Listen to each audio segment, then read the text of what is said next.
Welcome again, lovely friends and followers. Today we're going to spend about 20 minutes considering the role of impulsivity in reactive behaviour. We're going to look at what it is, how we might know if our dogs are impulsive or not, and then very briefly we're going to think about the kind of approaches we might need with a dog who struggles with impulse control.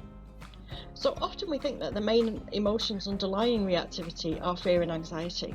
And out of the 10 main reasons that I find behind barking and lunging, fear is probably the most frequent and the most significant. It lends itself to the more mental processes involved in anxiety, for example. So there might be a few of you thinking though that impulse control has got nothing to do with your dog's behaviour. But even so, it's really important to rule out its influence, because without fully understanding your dog, you'll really struggle to make a difference, particularly if impulsivity is also involved. So what are impulses and what is impulsivity? You know how this is going to go if you've seen my other videos. So there's no really agreed definition about what impulsivity is. Of course there isn't.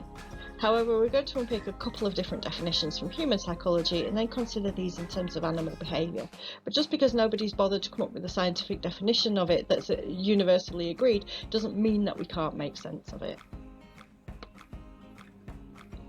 One definition of impulsivity is behaviour with little or no psychological capacity to delay, a behaviour that's socially inappropriate or maladaptive and is quickly emitted without forethought. That's from Oss 1985. So let me say that again. Behaviour with little or no psychological capacity to delay, a behaviour that is socially inappropriate or maladaptive and is quickly emitted without forethought. So we've got some key themes here, haven't we? No capacity to delay, socially inappropriate, maladaptive, no forethought. So from this definition then, we might think of impulse control as the ability to delay, as the ability to be socially appropriate, as the ability to adapt, as the ability to plan and reflect. So hold on to those 4 themes as they're strands that we'll return to. They'll also form the core of what we'll do with our dogs if we're teaching them some impulse control. Another definition that we have from human psychology is this one, that impulsivity is a tendency to respond quickly to a given stimulus without deliberation or evaluation of consequences. I'll just read that again, a tendency to respond quickly to a given stimulus without deliberation and evaluation of consequences. That's from Buss and Plomin in 1975. So key themes in this definition are quick responses, a lack of cognitive space from things happening in our behaviour. So what does this second definition add to our 4 strands about what impulse control might include? So impulse control might therefore be slowing responses, stretching out the gap between the thing that happens and our response. It might involve reflecting, processing, reappraising, taking a gap between the stimulus or the trigger and the behaviour. We should remember as well that impulsivity will also be affected by things like how much we want something and how valued that thing is to us. These motivating states are going to change everything. So for instance, I'm way more impulsive around buying cakes and sweets than I am around buying meat for my dogs. Emotion and motivation affect impulse control significantly, and we need to bear that in mind too. We may even wonder if dogs are even capable of impulse control. If you see me at the cake stand, you may wonder if humans are even capable of impulse control. But if you've ever seen a cat waiting to pounce on a bird, if you've ever seen a crocodile holding back an ambush, or this tiger here chasing a deer, if you've ever seen a hawk hovering in a field, you'll know that animals are perfectly capable of all of these things. Impulse control is not just about predation. It's also about social responses and social behaviour, how we interact with each other. So this week some colleagues and I were talking about the way we control our mouths and words when we sit in conferences and we're listening to eye-wateringly bad information. So my advice to them was grit your teeth, smile like you mean it, channel your responses into very angry note-taking. That's impulse control. So judging from the comments on some newspaper sites and on social media, I'm pretty sure that there are many people who can't control their social responses and social behaviour very well. More seriously, as you may know, many of my clients actually have got dogs who have bitten, and it can be very hard for us to understand that even when a dog bites, there's a degree of inhibition. The dog could have killed, even in rage, they manage to control their instincts. I've witnessed more than my fair share of dog fights than most people, I guess, and for the vast majority of those fights, dogs have exhibited quite exemplary levels of control over how hard they attacked. And as we unroll Lighten Up, we'll be talking an awful lot more about that word inhibition in all of its senses. Impulse control is not just about predatory or social behaviour, it's also about considering the consequences of what we do. So taking my own dog as an example, Lydia's she's not a dog who jumps on the whole. Sometimes she even struggles getting up on a couch, she's really thinking about it, looking at it, wondering how she's going to get up there. She really has to think about it. So she doesn't jump up most of the time, she doesn't jump up on people, and yet when it's walk time, let's say there were times in the shelter when she smashed my nose or she knocked my contact lenses out one time, I also know without the shadow of a doubt that she would jump out of a second, third, fourth, fifth floor window or even a moving car if she saw a cat. Impulses get harder to control when we're emotionally aroused, when we're afraid, when we're excited, when we're euphoric. You can perhaps see now how impulsivity and fearfulness are two drivers behind a lot of reactive behaviour. You might wonder why we even need to bother understanding impulsivity in reactive dogs. Surely it's just fear-based, right? Well, often, but just because a dog is afraid doesn't mean that impulsivity doesn't factor in. Like I just said, emotions change our impulsive responses. For instance, if I wake up in the night to find I've got an intruder, it's difficult to imagine in those circumstances what we would actually do. Rational thought goes out of the window, and yet the newspapers often carry stories about how residents responded impulsively to home invasions.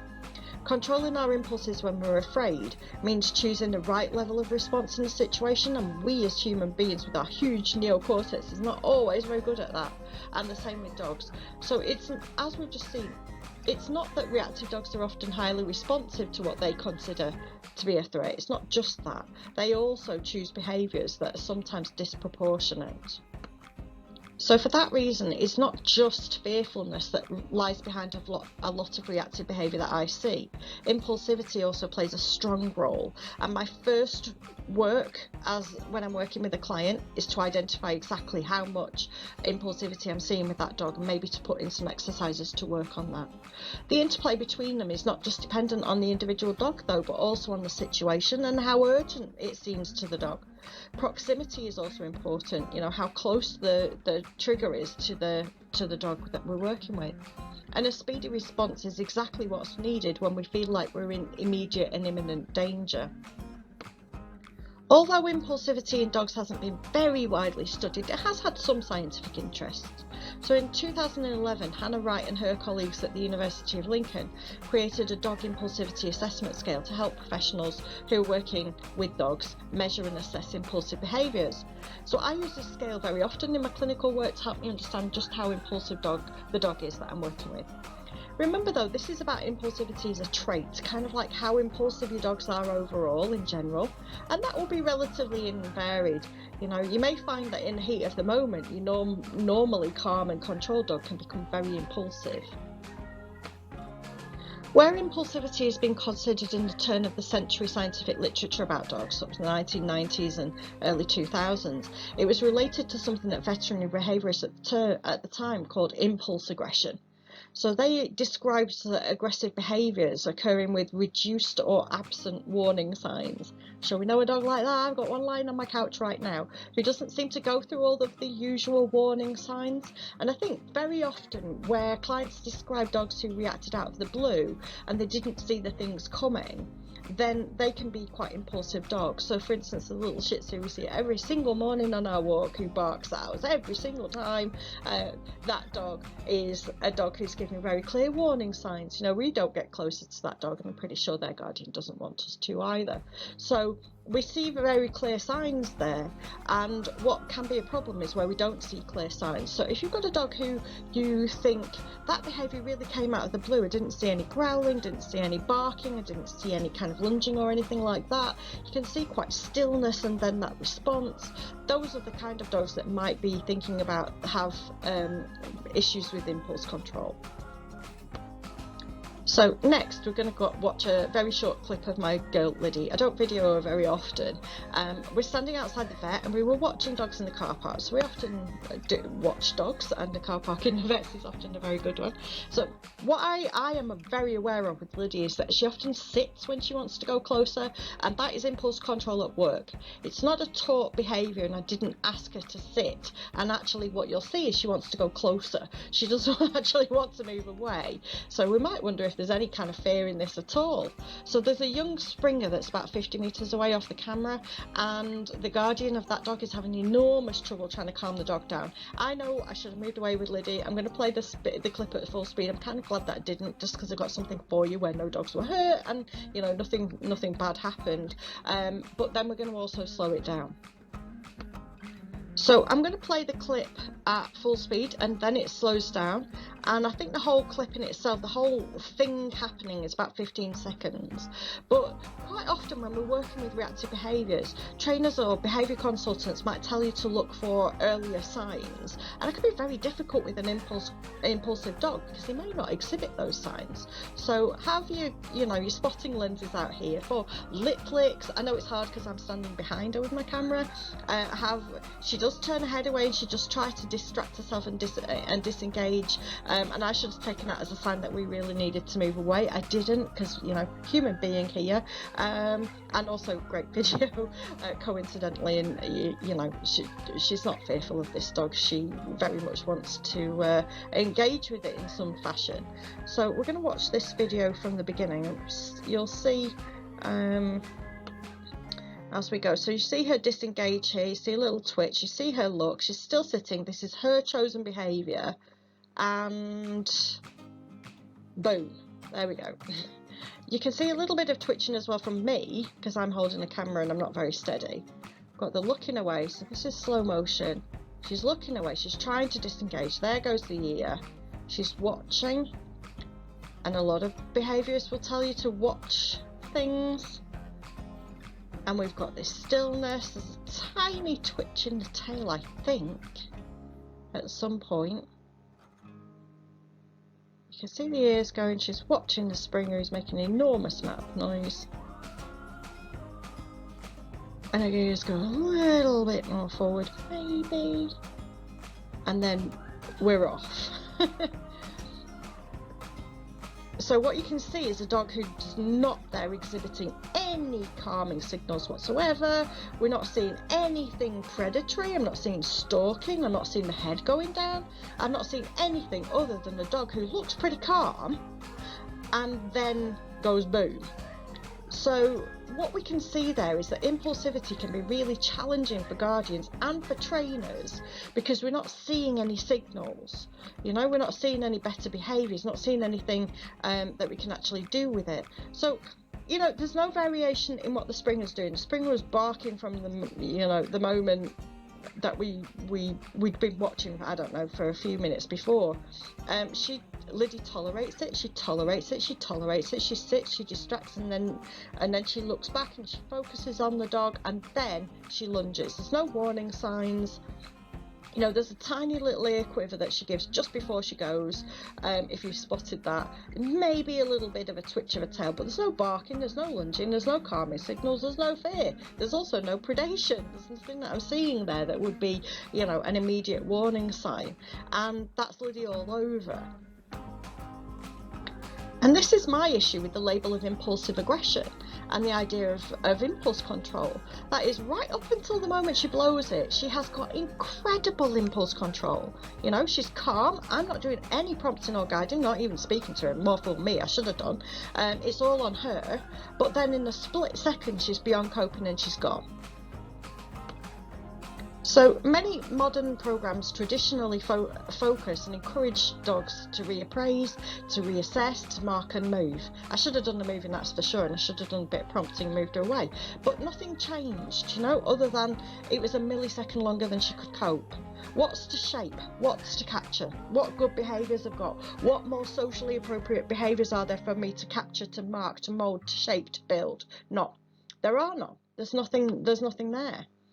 Sitting and watching, very good. That actually is a trigger for me, and that's when I start to move Lydia away normally. So the behaviours that some dog trainers might have typically encourage, sitting and watching and disengaging, you know, they're not behaviours that I actually like to see in her, because they're behaviours that tell me she wants to go forward and she's actually maybe not got enough cognitive control to do anything, you know, nice or socially appropriate when we've done it. We've done this a million times, and then still we've got that boom, the explosive behaviour. So when we're talking about impulsivity, we can often see those explosive behaviours as well. So Hannah Wright and her colleagues did extensive and robust research about reactivity, which really helps shed a light on what Lydia's doing here. And many dogs, those of you who tell me your dog just goes, it doesn't matter if the dog was barking or lunging already, what Hannah Wright did is shed some light on these behaviours. So they identified 18 questions to help them identify levels of impulsivity within dogs and categories of impulsivity. And they fitted into 4 key areas that they could ask guardians to help them unpick their dog's behaviour. And this research really sheds vital insights onto impulse control, not just the extremely explosive example I just showed you. Most dogs are not like that. Impulse control is not just about aggression and reactivity when they see another dog or person. It can be about a whole host of other things.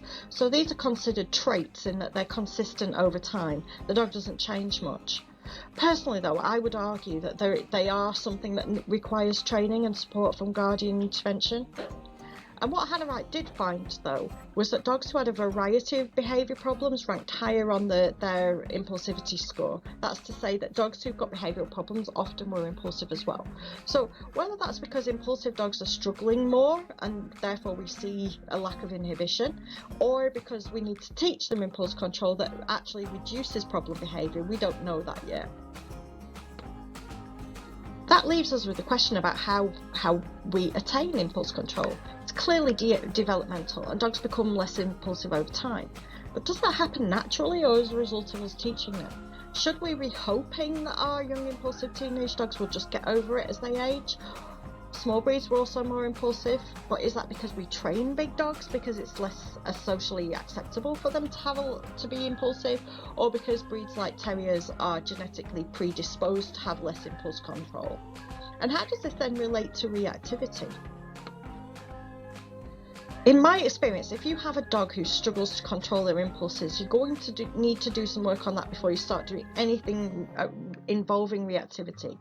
And that it doesn't have to be explosive, impulsive behaviour like you saw with Lydia. It can also be fearful, explosive behaviour.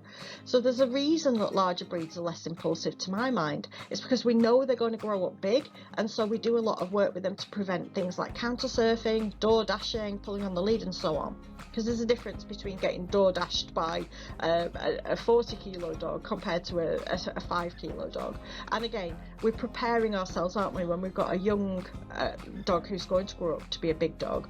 We're preparing ourselves to do a lot more work on helping them learn to walk nicely on the lead and not to do things like counter surfing. So we do quite a lot of teaching, I think, of dogs who are going to grow up large, simply because we don't want, you know, a Clifford the Big Red Dog at any point in our lives.